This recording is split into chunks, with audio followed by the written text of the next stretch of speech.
Assalamualaikum warahmatullahi wabarakatuh. Perkenalkan, nama saya Rizka Istiqomah, NPM 1911070247,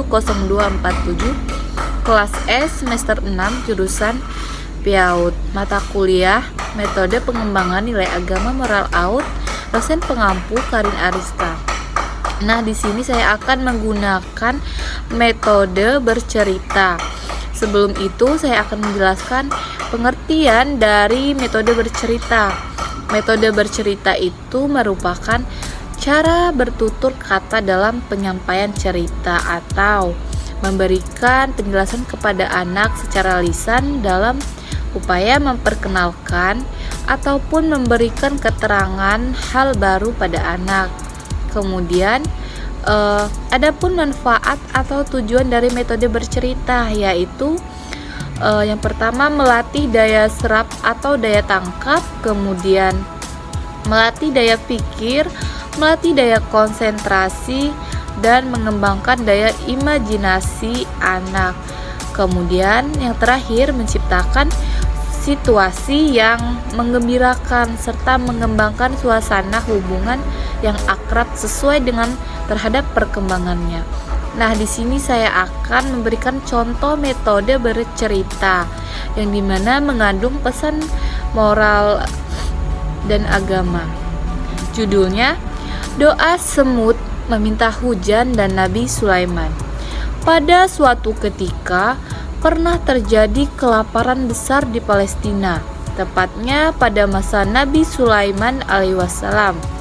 Saat itu juga Nabi Sulaiman pun berjalan bersama para pengikutnya dan pergi ke tempat terbuka di gurun untuk berdoa agar hujan turun. Tiba-tiba datanglah seekor semut menghampirinya dan ikut berdoa mengangkat tangannya ke atas. Semut berkata, "Ya Allah, kami hanyalah makhluk-Mu yang sangat kecil di antara semuanya.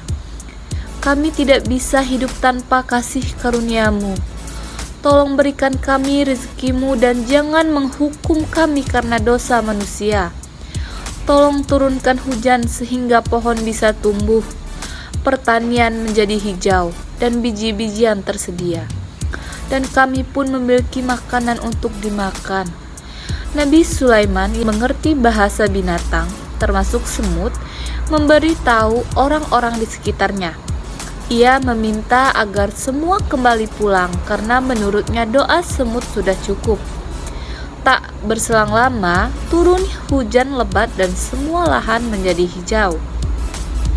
Semut merupakan makhluk yang cerdas. Kesehariannya ia mengumpul ke dalam lubang. Ia tahu bahwa selama berbulan-bulan basah dan dingin, dirinya tak bisa keluar mencari makan. Lubang di bawah tanah yang dibuat dengan sangat hati-hati dan ditutup dengan pelindung agar air hujan tidak masuk. Selain itu, semut adalah makhluk yang senang membantu sesamanya. Mereka senang bergotong royong dalam hal apapun. Suatu hari, ketika Nabi Sulaiman bepergian bersama dengan manusia, jin, dan burung, mereka mencapai lembah semut.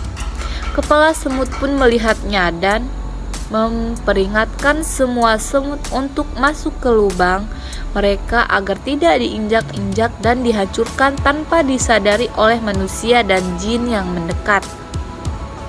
Nabi Sulaiman pun tersenyum mendengar peringatan yang diucap oleh kepala semut itu. Ia meminta para sahabatnya untuk menunggu sampai semut masuk ke dalam lubang mereka.